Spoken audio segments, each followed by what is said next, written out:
Genesis chapter 11. Now the whole earth had one language and the same words, and as people migrated from the east, they found a plain in the land of Shinar and settled there. And they said to one another, "Come, let us make bricks and burn them thoroughly." And they had brick for stone and bitumen for mortar. Then they said, "Come, let us build ourselves a city and a tower with its top in the heavens, and let us make a name for ourselves, lest we be dispersed over the face of the whole earth." And the Lord came down to see the city and the tower which the children of man had built. And the Lord said, "Behold, they are one people, and they have all one language, and this is only the beginning of what they will do. And nothing that they propose to do will now be impossible for them. Come, let us go down, and there confuse their language, so that they may not understand one another's speech." So the Lord dispersed them from there over the face of all the earth, and they left off building the city. Therefore its name was called Babel, because there the Lord confused the language of all the earth, and from there the Lord dispersed them over the face of all the earth. Genesis chapter 12. Now the Lord said to Abram, "Go from your country and your kindred and your father's house to the land that I will show you. And I will make of you a great nation, and I will bless you and make your name great, so that you will be a blessing. I will bless those who bless you, and him who dishonors you I will curse, and in you all the families of the earth shall be blessed." So Abram went as the Lord had told him, and Lot went with him. Abram was 75 years old when he departed from Haran. And Abram took Sarai his wife, and Lot his brother's son, and all their possessions that they had gathered, and the people that they had acquired in Haran, and they set out to go to the land of Canaan. When they came to the land of Canaan, Abram passed through the land to the place at Shechem, to the oak of Moreh. At that time the Canaanites were in the land. Then the Lord appeared to Abram and said, "To your offspring I will give this land." So he built there an altar to the Lord who had appeared to him. From there he moved to the hill country on the east of Bethel and pitched his tent, with Bethel on the west and Ai on the east. And there he built an altar to the Lord and called upon the name of the Lord, and Abram journeyed on, still going toward the Negeb. Genesis chapter 13. So Abram went up from Egypt, he and his wife and all that he had, and Lot with him, into the Negeb. Now Abram was very rich in livestock, in silver, and in gold. And he journeyed on from the Negeb as far as Bethel, to the place where his tent had been at the beginning, between Bethel and Ai, to the place where he had made an altar at the first. And there Abram called upon the name of the Lord.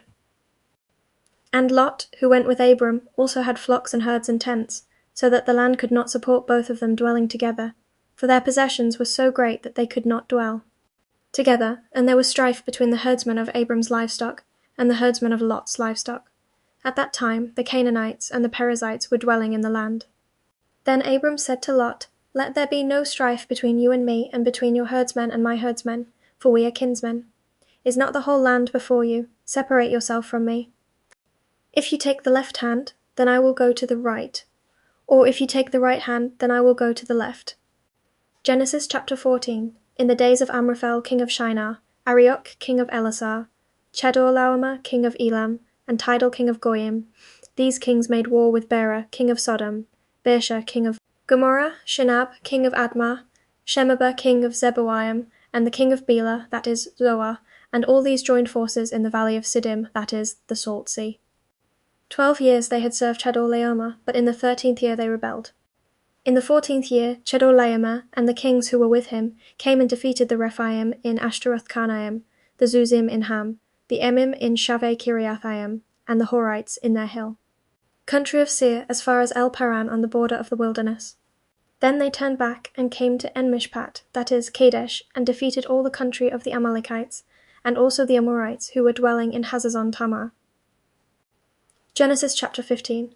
After these things the word of the Lord came to Abram in a vision. "Fear not, Abram, I am your shield. Your reward shall be very great." But Abram said, "O Lord God, what will you give me, for I continue childless, and the heir of my house is Eliezer of Damascus?" And Abram said, "Behold, you have given me no offspring, and a member of my household will be my heir."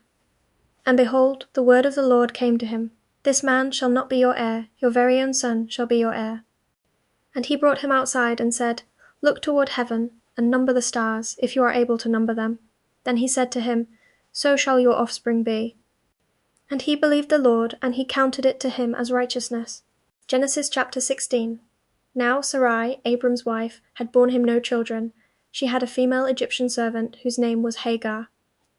And Sarai said to Abram, Behold now, the Lord has prevented me from bearing children. Go in to my servant, it may be that I shall obtain children by her. And Abram listened to the voice of Sarai. So, after Abram had lived 10 years in the land of Canaan, Sarai, Abram's wife, took Hagar the Egyptian, her servant, and gave her to Abram her husband as a wife. And he went in to Hagar, and she conceived. And when she saw that she had conceived, she looked with contempt on her mistress. And Sarai said to Abram, May the wrong done to me be on you. I gave my servant to your embrace, and when she saw that she had conceived, she looked on me with contempt. May the Lord judge between you and me. But Abram said to Sarai, Behold, your servant is in your power, do to her as you please. Then Sarai dealt harshly with her, and she fled from her. The angel of the Lord found her by a spring of water in the wilderness, the spring on the way to Shur. And he said, Hagar, servant of Sarai, where have you come from, and where are you going? She said, I am fleeing from my mistress Sarai. The angel of the Lord said to her, Return to your mistress and submit to her. The angel of the Lord also said to her, I will surely multiply your offspring so that they cannot be numbered for multitude. And the angel of the Lord said to her, Behold, you are pregnant, and shall bear a son. You shall call his name Ishmael, because the Lord has listened to your affliction. He shall be a wild donkey of a man, his hand against everyone, and everyone's hand against him, and he shall dwell over against all his kinsmen. So she called the name of the Lord who spoke to her, You are a God of seeing, for she said, Truly, here I have seen him who looks after me. Therefore the well was called Beer Lahai Roi. It lies between Kadesh and Bered, and Hagar bore Abram a son, and Abram called the name of his son whom Hagar bore Ishmael. Abram was 86 years old when Hagar bore Ishmael to Abram. Genesis chapter 17. When Abram was 99 years old, the Lord appeared to Abram and said to him, I am God Almighty, walk before me, and be blameless, that I may make my covenant between me and you, and may multiply you greatly. Then Abram fell on his face, and God said to him, Behold, my covenant is with you, and you shall be the father of a multitude of nations.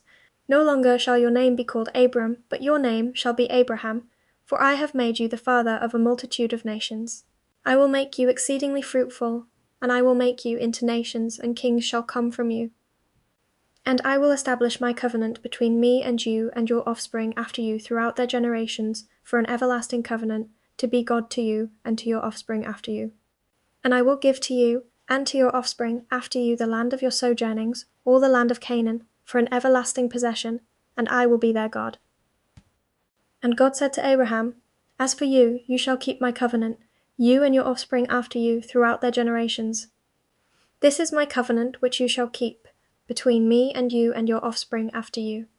Every male among you shall be circumcised. You shall be circumcised in the flesh of your foreskins, and it shall be a sign of the covenant between me and you. He who is 8 days old among you shall be circumcised. Every male throughout your generations, whether born in your house or bought with your money from any foreigner who is not of your offspring, both he who is born in your house and he who is bought, with your money shall surely be circumcised, so shall my covenant be in your flesh, an everlasting covenant. Any uncircumcised male who is not circumcised in the flesh of his foreskin shall be cut off from his people. He has broken my covenant. And God said to Abraham, As for Sarai your wife, you shall not call her name Sarai, but Sarah shall be her name. I will bless her, and moreover, I will give you a son by her. I will bless her, and she shall become nations. Kings of peoples shall come from her. Then Abraham fell on his face and laughed, and said to himself, Shall a child be born to a man who is 100 years old? Shall Sarah, who is 90 years old, bear a child? And Abraham said to God, Oh, that Ishmael might live before you. God said, No, but Sarah, your wife, shall bear you a son, and you shall call his name Isaac. I will establish my covenant with him as an everlasting covenant for his offspring after him. As for Ishmael, I have heard you. Behold, I have blessed him, and will make him fruitful and multiply him greatly. He shall father 12 princes, and I will make him into a great nation. But I will establish my covenant with Isaac, whom Sarah shall bear to you at this time next year. When he had finished talking with him, God went up from Abraham. Then Abraham took Ishmael his son, and all those born in his house or bought with his money, every male among the men of Abraham's house, and he circumcised the flesh of their foreskins that very day. As God had said to him, Abraham was 99 years old when he was circumcised in the flesh of his foreskin. And Ishmael his son was 13 years old when he was circumcised in the flesh of his foreskin. That very day Abraham and his son Ishmael were circumcised. And all the men of his house, those born in the house and those bought with money from a foreigner, were circumcised with him. Genesis chapter 18. And the Lord appeared to him by the oaks of Mamre, as he sat at the door of his tent in the heat of the day. He lifted up his eyes and looked, and behold, 3 men were standing in front of him. When he saw them, he ran from the tent door to meet them, and bowed himself to the earth, and said, O Lord, if I have found favour in your sight, do not pass by your servant. Let a little water be brought, and wash your feet, and rest yourselves under the tree, while I bring a morsel of bread, that you may refresh yourselves, and after that you may pass on, since you have. Come to your servant. So they said, Do as you have said. And Abraham went quickly into the tent to Sarah and said, Quick, 3 seahs of fine flour, knead it, and make cakes. And Abraham ran to the herd and took a calf, tender and good, and gave it to a young man, who prepared it quickly. Then he took curds and milk and the calf that he had prepared and set it before them, and he stood by them under the tree while they ate. They said to him, Where is Sarah your wife? And he said, She is in the tent. The Lord said, I will surely return to you about this time next year, and Sarah your wife shall have a son. And Sarah was listening at the tent door behind him. Now Abraham and Sarah were old, advanced in years. The way of women had ceased to be with Sarah. So Sarah laughed to herself, saying, After I am worn out, and my Lord is old, shall I have pleasure? The Lord said to Abraham, Why did Sarah laugh and say, Shall I indeed bear a child, now that I am old? Is anything too hard for the Lord? At the appointed time I will return to you, about this time next year, and Sarah shall have a son. But Sarah denied it, saying, I did not laugh, for she was afraid. He said, No, but you did laugh. Then the men set out from there, and they looked down towards Sodom. And Abraham went with them to set them on their way. The Lord said, Shall I hide from Abraham what I am about to do, seeing that Abraham shall surely become a great and mighty nation, and all the nations of the earth shall be blessed in him? For I have chosen him, that he may command his children and his household after him to keep the way of the Lord by doing righteousness and justice, so that the Lord may bring to Abraham what he has promised him. Then the Lord said, Because the outcry against Sodom and Gomorrah is great, and their sin is very grave, I will go down to see whether they have done altogether according to the outcry that has come to me, and if not, I will know. So the men turned from there and went towards Sodom, but Abraham still stood before the Lord. Then Abraham drew near and said, Will you indeed sweep away the righteous with the wicked? Suppose there are 50 righteous within the city. Will you then sweep away the place and not spare it for the 50 righteous who are in it? Far be it from you to do such a thing, to put the righteous to death with the wicked, so that the righteous fare as the wicked. Far be that from you. Shall not the judge of all the earth do what is just? And the Lord said, If I find at Sodom 50 righteous in the city, I will spare the whole place for their sake. Abraham answered and said, Behold, I have undertaken to speak to the Lord. I, who am but dust and ashes, suppose 5 of the 50 righteous are lacking. Will you destroy the whole city for lack of 5? And he said, I will not destroy it if I find 45 there. Again he spoke to him and said, Suppose 40 are found there. He answered, For the sake of 40 I will not do it. Then he said, Oh, let not the Lord be angry, and I will speak. Suppose 30 are found there. He answered, I will not do it if I find 30 there. He said, Behold, I have undertaken to speak to the Lord. Suppose 20 are found there.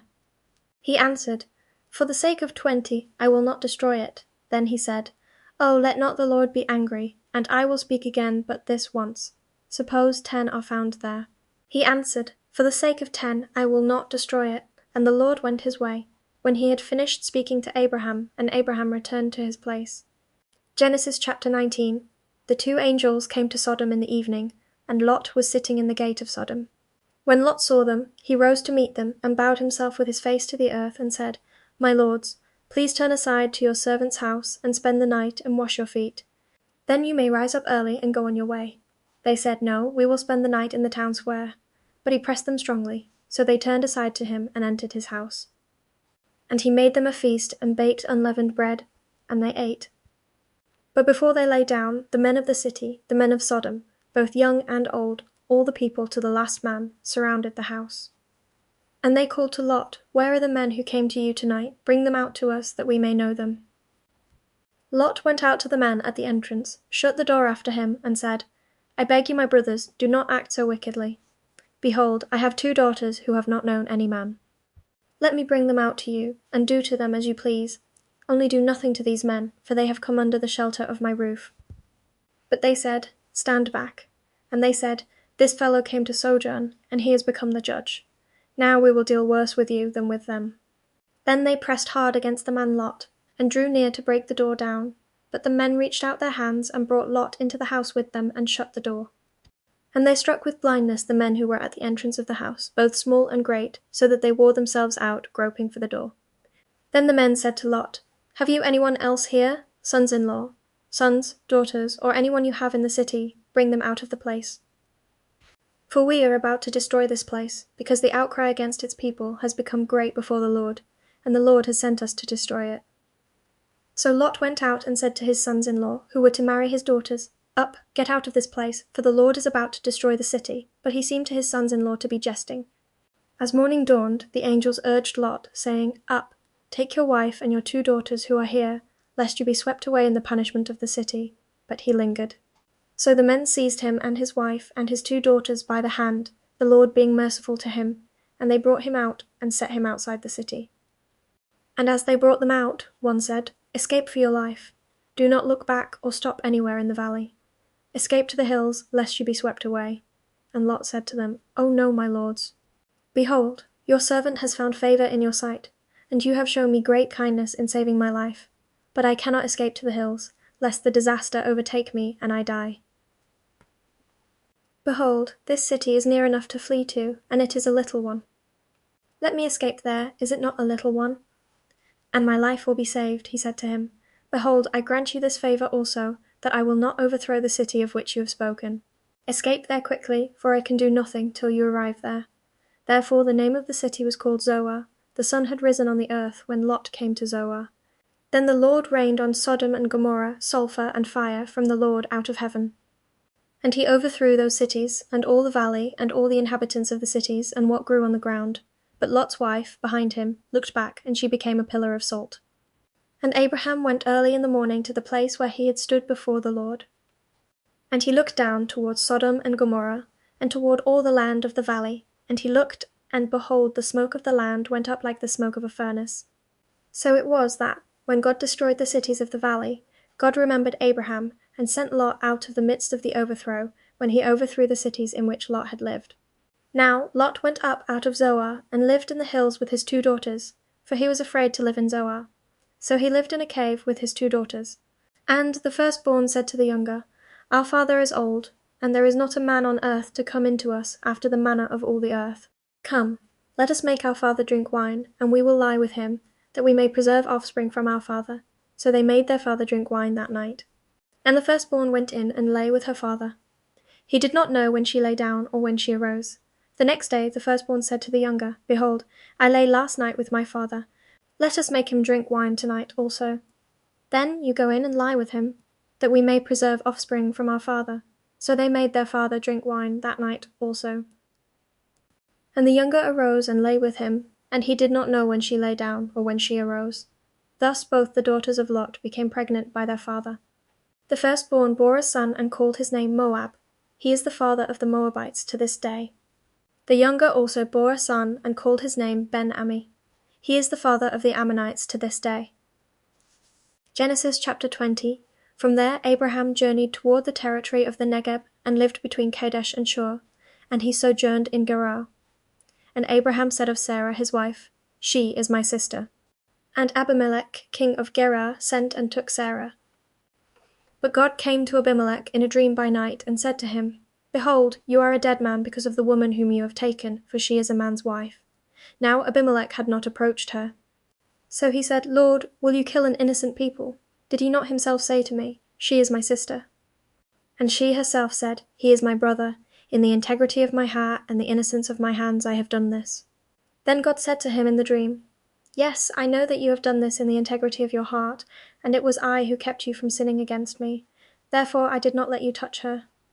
Now then, return the man's wife, for he is a prophet, so that he will pray for you, and you shall live. But if you do not return her, know that you shall surely die, you and all who are yours. So Abimelech rose early in the morning, and called all his servants, and told them all these things, and the men were very much afraid. Then Abimelech called Abraham and said to him, "What have you done to us? And how have I sinned against you, that you have brought on me and my kingdom a great sin? You have done to me things that ought not to be done." And Abimelech said to Abraham, "What did you see that you did this thing?" Abraham said, "I did it because I thought there is no fear of God at all in this place, and they will kill me because of my wife. Besides, she is indeed my sister, the daughter of my father, though not the daughter of my mother, and she became my wife. And when God caused me to wander from my father's house, I said to her, 'This is the kindness you must do me. At every place to which we come, say of me, He is my brother.' Then Abimelech took sheep and oxen, and male servants and female servants, and gave them to Abraham, and returned Sarah his wife to him. And Abimelech said, 'Behold, my land is before you, dwell where it pleases you.'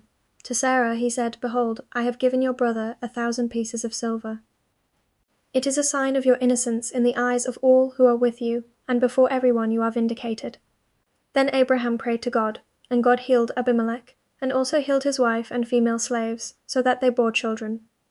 For the Lord had closed all the wombs of the house of Abimelech because of Sarah, Abraham's wife.